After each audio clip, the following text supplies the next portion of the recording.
Yeah, yeah. Isn't he so cute? Isn't he so cute? Oh, you're so cute. You are. You're having your dinner, huh? Okay. Well, we're going to go outside. So it's Friday, and yeah, this is the 10th, isn't it? Yeah, this is the one with the patch with it over his eye. That's like that Mari guy, you know? Mari guy that got attacked, that he's a bishop in Australia, but he's not really a bishop associated with anybody but himself and his own church, his own ministries, I guess. But anyways, how a Muslim attacked him on the pulpit and he lost his eye. And it's almost like fulfilling the Islamic portion of it. Now they have their Dajjal. Yeah, so I wanted to do a little walk around because, you know, we're having 6 solar flares today. Well, not today, but there's 6 solar flares on their way. The first one's due to hit probably today, and then it's in succession of one another. So I'm on the, I won't show you my face because it's all ugly. It's all puffed up and I can't look through my eyeballs because they're all squinty. But anyways, I woke up with the classic case of what I said I would, and I would not do a video, but since I'm busy and I'm doing lunch and watering at the same time, I thought I'd do a short video. I'm under the mesquite. I have quite a few baby mesquites that I need to pot up and get prepared because they can go anywhere and they just thrive. So all the classic case symptoms I have. I'm not to bend over because I'll have lightheadedness. I'll fall. And I almost did this morning. And the body aches. Oh my God, the body aches are just horrific. It's like a sunburn, but it's worse. It goes so deep into the bone. I tried to lock the front door when I fed the cats, and I had to push with my shoulder to push the door in a little bit farther just so it'll latch. Oh my God. It felt like I was bruising my shoulder and my arm. It was so hard to do. So here we have cucumbers all around in a row. I'm going to let them flow out. I might put a barrier between them and the cosmos just so that the cosmos get tall enough, fast enough, because I don't know how fast they're going to grow. But once they get tall enough, then we don't have to worry about the cucumbers bothering them. And look at this little teddy bear cactus just bloomed. Yesterday it bloomed, and it's got a bloom head here, and then it's got 2 bloom heads on the top, like little eyeballs. He kind of looks animated, doesn't he? Like he's got a flower. He's like, he wants to give you a flower, but he's got it behind his back. This is his little arm. I don't know what these are, his little buddies. So here's another one, that's another start. Now I don't do cactus, and that woman that brought me all those seeds, her name's Leslie. I'll finally remember. She, the center is really cool, isn't it? It's all twisted. She brought me this big long branch as long as my arm, and I put it in the ground, but then the kids were playing basketball. And they smashed it. So then I left the part that was in the ground and took the top and took it over to Robert and gave it to him to plant in his cactus garden. A man on the corner. And he did, he planted it. I haven't seen it bloom yet, but it's there. I see it standing there. And it's safe amongst all his cactus and rock. And so then finally what came up in the yard was this portion. And the next thing I know, I look and it's broken. It's all snapped off. God, stupid trains. It's like the 3rd train. Maybe it's the same train. It's like the 3rd time he's been sounding off. So I wish there were more flowers, but right now there's not. So I should water those big trees if I had strength today. I should flood those big trees because if we're gonna have solar flares, they need the help. Everybody needs all the help they can get. Keep their moisture up. And you know, I'm pumped up. That's what they do. They pump you full of meds and they fill you full of fluids before they ever give you chemo drugs because they know what's going to happen. So on that 4th day, they give you the injection and woof. So this is really pretty. I guess they're called Sweet Williams. These are a form of dianthus. There's another one here just ready to pop. And here's another one that's ready to pop. And then the rest of these, I don't know what this is. I think it's not mullein, but I think it's a primrose, but it's too tall. It's a prairie primrose. So it's like a tall yellow. There's a lot of yellow and white. It's nice to have some pink. So I planted more of those seeds. I got rid of the whole pack. I dumped them all into the other flower beds. Well, not flower beds, but the surrounds on the trees. See, there I am bending over. I shouldn't be doing that. So the birds are sounding off. Someone got a baby grackle, one of the cats, and dragged it into the yard, and we had a cackle of a grackles that was just going crazy. They were so mad, and I had to throw the little body across the... Oh, there's some across the wall. And the ants will devour them, you know, so fast. Look at these are called Mexican petunia, ruella. This is the tall version. And I have the dwarf also. And then look at the colors we got today over here in the hollyhocks. The darker red and the light pink, that's pretty. I'm not going to let any sunflowers grow over here like I've done before. They get too menacing. It's some sort of ever-growing sunflower that just doesn't quit. Well, here I'm threatening my rose over here. This is a rambler that I saved and moved onto this little island, but I can't seem to get to the base of it to clean it out from all the grass because the thorns are so great that they would rip me up. So it looks better on the other side, you know, on the south side. It looks pretty, and it's lovely. And it didn't take form as well with the leaves. You can see there's dead growth over there. So I threatened that I would just chop them down to the base and start them all over again. And sure enough, as soon as I said that, it sprouts this beautiful new growth sprout on this side. See it? It's coming right out from the base. So it's like, how about that? Just start a new line this way. Unless of course he's going to lean that way, but now I have to let that grow up. See if I can shift my way this way. Move my water. So I have about a half hour before I have to get the dish in the oven, and I'm gonna make some tater tots. And I don't know if I'm gonna eat. I had some yogurt. So far so good. I'm not bloated. Usually that's what happens, and once I do, that's it. It's over. I'm just miserable. Yeah, but so far so good. Look at that poor tree. All the wind's been coming. It's been shaking it back and forth. That it's a big gap at the base. So it's losing its foundation. So I have to start strapping that one. Because he's in the middle of the yard. Yeah, he takes the middle of it all. Yeah, he does. But so far it looks pretty springy, doesn't it? I guess I didn't really show you my seedlings over there. And I had shown you that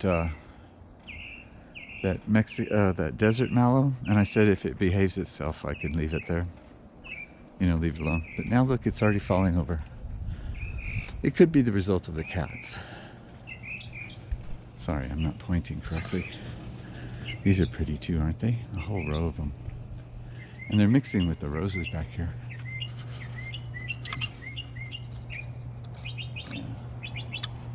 So here it is. You can see this whole big section just laying here. And it's barely getting to its bloom stage, see? It's barely starting. So it took too much water, too fast, and it could be snapped. And if it's snapped, then I have to cut them. But this is when I need to tie it all up. I don't like plants that can't support themselves, but it's a desert mallow. So if it had been in its original condition, it would have got such minimal water, it would never have gotten more than 1.5 feet tall. And it would have displayed very nicely. This one out in the yard, oh, there's some sharp rocks around here. Look at this sharp rock sitting here in the middle of the yard. Like, where did you come from? Like a weapon. So like this one right here, it's in the middle of the grass area, so it just kind of gets its own moisture as it can. So it's behaving itself. It's freestanding, but it's that pink. And it's so pretty. It's hard to catch it in this light. It really is. In the evenings, it just bursts in color because all this is in shade.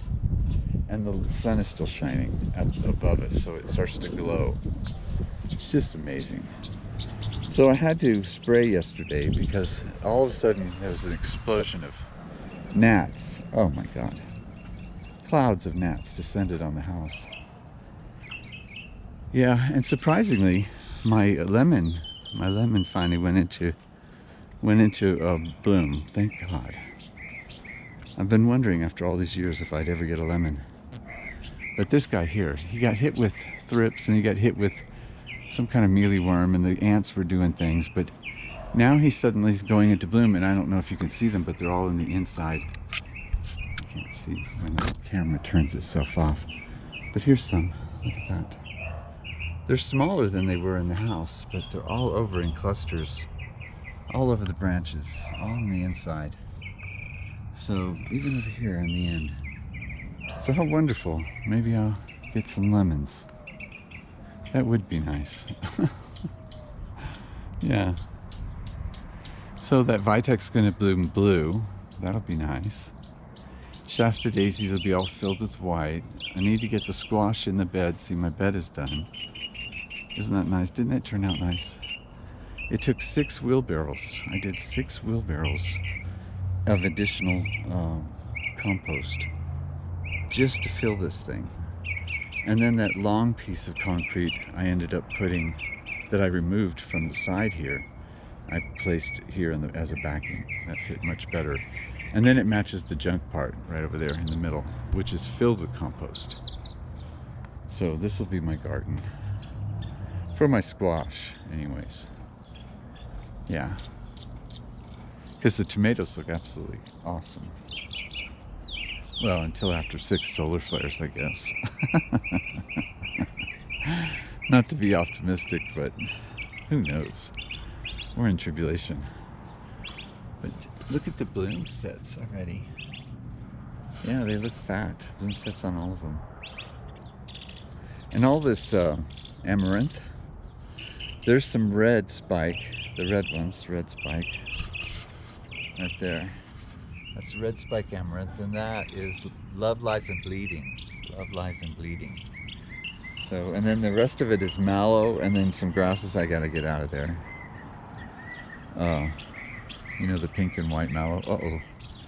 My head is turning. I'm having flashes. I'm lightheaded. I shouldn't be bending over. I shouldn't do this. So you can see all the Love Lies in Bleeding that's in here. We have some dahlia, and then we have Shasta daisy, and there's a red spike down there. And this is all those extra gladiolas that I had. And I did a bunch of bone meals, so hopefully they'll take and they'll bloom this year. You know, sometimes they'll skip. I hope they don't skip. And surprisingly, my amaryllis, which is done, is now spiking again with another bloom head. So right beside the other one, it's putting up another bloom head. Yeah, so that's nice. I'll have another set of blooms coming from it. My hibiscus still doesn't want to open, even except for one tiny little spot right there. So I trimmed it back, treated it with hydrogen peroxide. You know, I'd already changed the soil, shook out its roots, because I think it went through root rot. When it first came out, it was too cold still. I should have left it in the house at least another week or two. And hopefully my mandarin orange will throw bloom spikes, or bloom heads. Throw blooms, because I would love that to be triggered.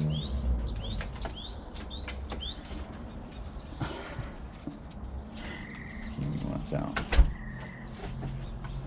So anyways, how beautiful, huh? It's so pretty. It is pretty.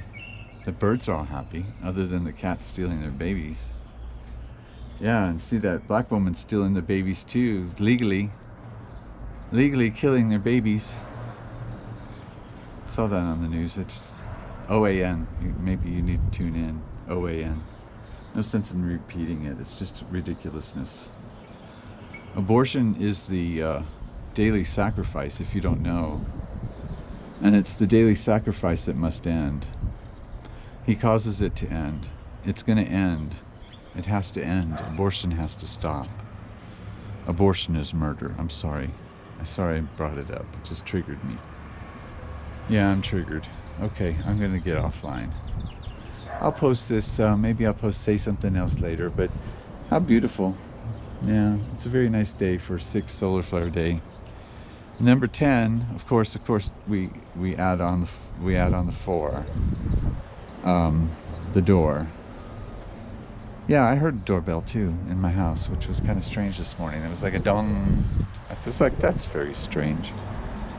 And when I opened the front door, it was creaking, like it was knocking. That was kind of strange too. So there's a lot of noises today. So the 4, upon that thief, well, that makes the hand. So this is the hand of God working that we don't know about, and it could be the feminine aspect of God being the mother itself, the matrix. So it has to do with space, and it has to do with the solar system. So it's not necessarily here on the surface level that we're being affected by it. So the other hand, the right hand, know not what the left hand does. And so here's an example of space and time, yeah, placing itself. So I should hope that we should all find ourselves in the place we need to be, because Spirit's been directing us all along. These little Shirleys just burst up again. You know, I was walking by the other day and they weren't there. Oh, here's those Scarlet Pimpernel. Scarlet Pimpernels. They come up everywhere, but didn't they burst up? Yeah, they were kind of quiet there for a little bit. They put up a bunch of seed heads, but then they just went boop and burst out again. Yeah, and the little rose cutting I got off that rose over there, it threw a bloom. See, here, I'm going to keep talking. I need to stop talking. Just go inside. See, through a little bloom. Oh, he's got another one right there. Those 4 o'clocks are coming up, but not as strong as they were last year. Could be it's still a little too early. Okay, take care. And have a nice, wonderful hand. Yeah. Take a hand today. Bye.